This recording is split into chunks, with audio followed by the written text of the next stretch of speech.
It's been 5 months since the Norfolk Southern train derailment shook the town of East Palestine. Now, although the Environmental Protection Agency has conducted studies in and around East Palestine, it's actually independent test results that are showing elevated levels inside of people's homes, something the EPA is not testing. It does suggest that the burden, the dioxin burden on people in this community was dramatically increased as a result of the toxic plume fallout.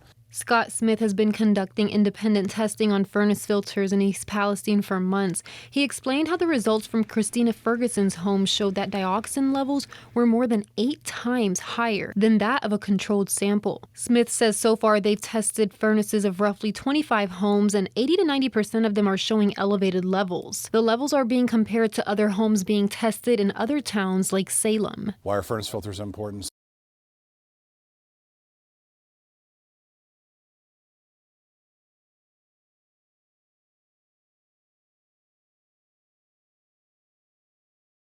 The EPA is not testing inside homes and says they have a reason. EPA only recommends indoor sampling when there's a direct pathway of exposure for a particular chemical. But indoor sampling is very complicated. The problem with indoor sampling is there are a lot of lifestyle chemicals, cleaning products, fuels, people who smoke cigarettes. Smith says he's made offers to the EPA to come out with him and test alongside of him to compare results. However, it's an offer that's been refused. We have no plans to do that. We know the lab that he's using. It's a quality lab. It's the same type of lab we would use. So for us to collect split samples or side-by-side samples really doesn't provide anything additional. Again, we don't question the laboratory data. What we are curious about is to understand the methodology. Why were the samples collected? And how can you look at it statistically to determine whether or not they actually mean anything? What you see the EPA citing most of the time is a singular exposure to a singular chemical under an OSHA type condition. And now why does that matter? Because in an OSHA type condition is you're at work 8 to 10 hours, you might be exposed to benzene, a singular chemical, a single exposure. There are no standards for all these multiple chemicals interacting and then interacting with whatever medication you're on. Christina Ferguson lives down the street from the derailment site, so close you can hear the trains traveling from her front porch. She and 5 other family members in her home have been displaced since 2 days after the derailment.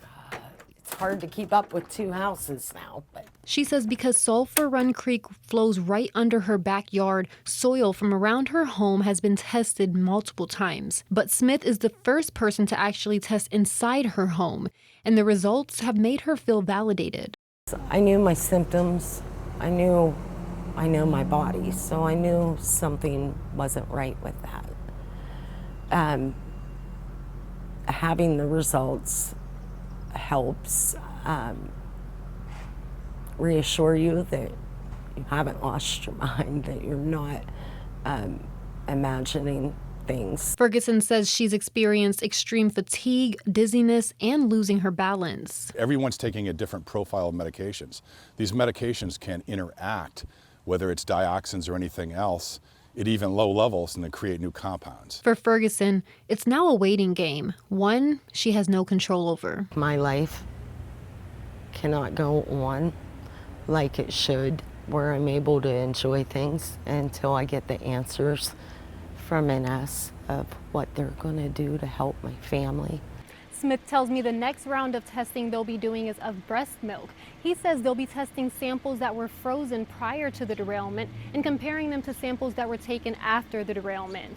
He's hoping to finish that testing soon. In East Palestine, Jennifer Rodriguez, WKBN 27 First News. Hi everyone, I'm Lindsay Watson. Thanks for watching the WKBN 27 First News YouTube channel. If you want more video news, subscribe to our channel. And don't forget to download the WKBN 27 First News app for breaking news alerts.